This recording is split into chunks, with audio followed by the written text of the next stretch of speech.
आज हम तीन चीज पर काम करेंगे इस वीडियो में। पहले, how to speak English, English कैसे बोले।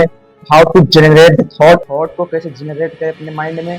तीसरी जो सबसे इंपॉर्टेंट है, हाउ टू स्टिमुलेट पीपल। अगर ये तीन चीजें आपके अंदर है, यकीन मानिए आप सबसे बेस्ट कम्युनिकेटर होंगे। आप कहीं पर बैठ के किसी के बीच में सबसे बेस्ट इमेज क्रिएट करके आएंगे। तो सब कुछ साइड में करते हुए सबसे पहले ये चीज समझते हैं कि क्या होता है कि इंग्लिश बोलने के चक्कर में हम लोग 10-10 बुकें पढ़े जा रहे हैं, यूट्यूब पे वीडियो देखे जा रहे हैं। इतनी ज्यादा चिंता है इंग्लिश को लेकर। मैं आज यहाँ पर बहुत सिंपल टिप्स बताने वाला हूँ जिससे कि आप इंग्लिश बिल्कुल इजी बन जाएगी आपके लिए। इंग्लिश आप बिल्कुल हलवा जैसे बोलेंगे। आप पहले तो आपको करना क्या है समझिए। सबसे पहले अपने माइंड में बड़े बड़े सेंटेंस सोचना बंद करो। पहले सिंपल थॉट इंग्लिश में बोलो मेरे भाई। जैसे कि मुझे भूख लगी है, आई एम हंग्री, मुझे जाना है, आई हैव टू गो, मैं अभी पढ़ रहा हूँ, I am studying right now.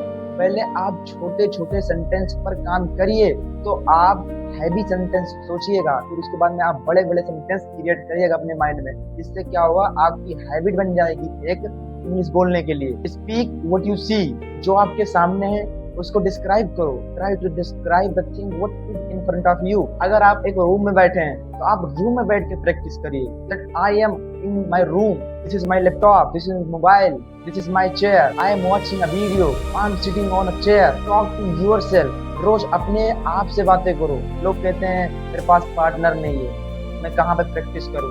अरे भाई बैठो रूम में, खुद से प्रैक्टिस करो। मोबाइल सामने रखो, अपनी वीडियो बनाओ। नहीं बन रही है फिर बनाओ, फिर नहीं बन रही है फिर बनाओ। जब तक ना बन जाए तब तक बनाओ। 10 बार बनाना पड़े 10 बार बनाओ। आप पूरा रूटीन अपने आप से बना डालो। पूरा दिन में क्या क्या किया, what you have done in one day, like today what you did. I mean sit in a room and start describing everything and start practising everything what you have learned today. Like today I woke up at 7 o'clock and I took bath. Now I'm going to study and I studied a lot. Now then it means whatever is coming in your mind, आपको just उसको बोलना है। अगर आप English सीखने के लिए रोज vocabulary याद कर रहे हैं, ग्रामर पढ़ रहे हैं, इंग्लिश वीडियो देख रहे हैं और फिर भी आप इंग्लिश नहीं बोल पा रहे हैं, इसका मतलब आप इंग्लिश गलत तरीके से सीख। तो पहली चीज ये हो गई कि आप अपने आप से प्रैक्टिस करो। रूम पे कहीं पे भी जाओ, किसी भी चीज को देखो, आप try to describe by yourself. आपसे बोले, पूछे ना पूछे, आप खुद से अपने माइंड से पूछो क्या मैं इसे बोल सकता हूँ। आप उस पर डिस्क्राइब करो, कुछ भी है बस बोलो। नाउ सेकंड, जो आपको बहुत ज्यादा परेशानी करती है, जो लोगों को बहुत ज्यादा परेशानी करती है, बहुत ज्यादा थॉट नहीं आ रही सर, थॉट नहीं आ रही, थॉट कहाँ से लाएं सर, मैंने 10-10 बुकें पढ़ डाली हैं सर, मैंने बहुत सारी वीडियो देख डाली है सर, मैंने बहुत लोगों से पूछ डाले हैं, बट थॉट नहीं आ रही है। थॉट पर कैसे काम किया जाए, थॉट पर आज मैं बहुत बेसिक बात करने वाला हूँ, बहुत सिंपल तौर पे कि थॉट कैसे लाया जा सकता है अपने माइंड में। थॉट लाने के लिए आपको बहुत इजी स्टेप फॉलो करना है। और वो स्टेप, सपोज करो आप पब्लिक स्पीकिंग अटेंड कर रहे हैं। और पब्लिक स्पीकिंग में क्या होता है अक्सर कि जब हम माइक लेते हैं हाथ में और स्टेज पे जाते हैं तो थोड़ा बहुत जो याद रहता है, जो पता रहता है, उसको बोल देते हैं 1 मिनट के अंदर। उसके बाद में वहीं से हिचकिचाहट, हेजिटेशन स्टार्ट हो जाती है कि अब तो थॉट नहीं आ रही है। फिर वहां से हम लोग स्टकिंग करने लगते हैं, फिर बोल भी नहीं पाते हैं, फिर जनता को स्टिमुलेट भी नहीं कर पाते हैं। बहुत सारी प्रॉब्लम क्रिएट होने लगती हैं जब थॉट नहीं आती। तो थॉट पर काम कैसे किया जाए, जैसे आप कहीं पर भी हैं, कहीं पर मतलब किसी के सामने हैं, आप बैठे हैं, तो उस चीज को हमेशा बहुत इनकलकेट करो, बहुत अपने मन में बैठाओ, अपने आप से सोचो, उसको माइंड में बैठा लो, उसको पूरी जिंदगी के लिए। अगर कहीं पर भी उसकी स्टोरी आपको बताना पड़ जाए तो आप उसको अच्छे से डिस्क्राइब कर सको, आप उसको अच्छे से प्रेजेंट कर सको। थॉट ऐसे ही आती है। थॉट के लिए कोई अलग से फॉर्मूला नहीं पढ़ना पड़ता, थॉट के लिए कहीं अलग से बुक नहीं पढ़नी पड़ती। बहुत सिंपल है थॉट क्रिएट करना। बस क्या करना है आपको, कहीं पे भी हो, आप पब्लिक स्पीकिंग चलो मान लेते हैं, सबसे बड़ा जो फेयर होता है पब्लिक स्पीकिंग होता है। तो आपको सिंपल पब्लिक स्पीकिंग में जब रहें आप, तो छोटे छोटे सेंटेंसेस बोलें। क्योंकि क्या होता है कि हम लोग बड़े बड़े सेंटेंसेस बोलने के चक्कर में थॉट गंवा बैठते हैं और यही सबसे बड़ी हम लोग की परेशानी बन जाती है। अब छोटे छोटे बोलो ना भाई। छोटे छोटे बोलने में शर्म आती है कि लोग हमको सुनेंगे, कहेंगे ये तो बहुत नॉर्मल स्पीकर है। नॉर्मल स्पीकर नहीं है, वही तो आपकी सबसे बड़ी गलती होती है, जो आप अपने आप को कंसीडर कर बैठते हो कि मैं एक छोटा स्पीकर हूँ। मैं छोटी-छोटी थॉट रख रहा हूँ, मैं छोटे-छोटे सेंटेंसेस बोल रहा हूँ। वो आपके छोटे-छोटे सेंटेंसेस नहीं है, वो आपकी थॉट क्रिएट कर रहे हैं। क्या पता वो उन लोगों को ना आता हो जो आपकी बातों को सुन रहे हैं, लेकिन यही चक्कर में आप सेल्फ डाउट करके अपने आप को किल कर बैठे। तो सबसे पहले आपको ये रिमेंबर करना है कि हमको छोटे-छोटे सेंटेंसेस बोलना है, जिससे कि हम अपने फर्दर पॉइंट को सोच सकें, आराम से रख सकें बातों को अपनी। और इसी में एक और पॉइंट ऐड करना चाहूँगा, जैसे कि आप पब्लिक स्पीकिंग अटेंड कर रहे हैं, तो आपको बहुत ज़्यादा आवश्यकता होती है रिलैक्स होने की।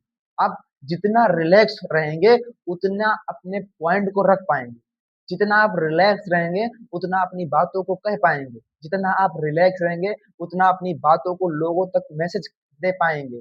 जितना आप रिलैक्स रहेंगे, उतना अपने आप को स्टेबल कर पाएँगे। पब्लिक स्पीकिंग में, स्टेज पे, नहीं तो आप वही समस्या झेलेंगे। रिलैक्स क्यों रहना ज़रूरी है? आप बिल्कुल सिंपल बोलो, आराम से बोलो, लोगों को देख के बोलो, आप अपने पॉइंट को सोच के बोलो। क्या जा रहा है भाई? आपका स्टेज है, आपका टाइम है। इसी चक्कर में हम लोग क्या करते हैं, जल्दी-जल्दी बोलने के चक्कर में अपना रिलैक्स खो बैठते हैं, बैलेंस पूरा खो बैठते हैं। तो आपको बैलेंस बना के चलना है। थॉट इसी तरीके आती है। थॉट के लिए कहीं आपको एक्स्ट्रा कोचिंग नहीं लेनी पड़ती। थॉट के लिए कहीं आपको एक्स्ट्रा वीडियो नहीं देखनी पड़ती। थॉट अपने आप आती है जब आप रिलैक्स होकर छोटे-छोटे सेंटेंसेस को अपने आप से रिप्रेज़ेंट करते हैं, प्रेज़ेंट करते हैं। तो आज से हम लोग छोटे-छोटे सेंटेंसेस डेली प्रैक्टिस करेंगे, जो कुछ भी देखेंगे उसको इंग्लिश में रखेंगे। मैं चाहता तो इस वीडियो को इंग्लिश में भी बना सकता था, लेकिन मेरे कहने का मतलब, मेरा मैसेज ये है ताकि आप प्रॉपर इस वीडियो के माध्यम से समझ सको कि लोगों को दिक्कत सबसे ज़्यादा होती कहाँ है, थॉट में, इंग्लिश बोलने में। अब आते हैं 3 स्टेप पे, जो सबसे मोस्ट इम्पोर्टेंट, सबसे ज़रूरी स्टेप है, जो लोगों को बहुत परेशान करता है। वो स्टेप 3rd है कि हाउ टू स्टिमुलेट पीपल।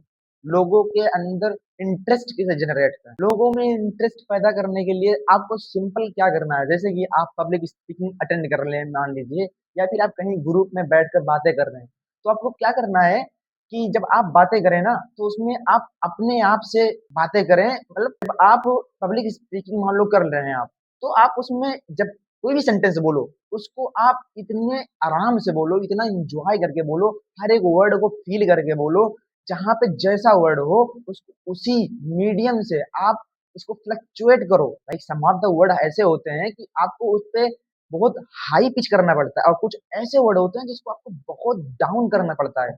इससे क्या होता है कि लोगों का अटेंशन ग्रैब हो जाता है, और आपका एक रेपुटेशन क्रिएट हो जाता है लोगों में। इससे लोग आपकी बातों को सुनना चाहेंगे, लोग आपकी बातों पर फोकस करना चाहेंगे, जिससे कि आप एक अच्छे पब्लिक स्पीकर बन सकते हैं। और खासकर ये बातों को ध्यान रखें जब आप पब्लिक स्पीकिंग अटेंड कर रहे हों और लोगों को स्टिमुलेट आप नहीं कर पा रहे हैं, लोगों के अंदर आप इंटरेस्ट पैदा नहीं कर पा रहे हैं, तो आप एक काम कर सकते हैं। पहले कि आप ट्राई टू स्पीक कोटेशन। आप कोटेशन को रखें जिससे कि जनता आपके ऊपर प्रसन्न हो जाए। कोटेशन रखना ही पड़ेगा पब्लिक स्पीकिंग में, ताकि लोगों, क्योंकि आज के ज़माने में, आज के इस वर्ल्ड में लोग बहुत अच्छी चीज़ भी नहीं सुनना चाहते कि बहुत अच्छी चीज़ सुनाओ।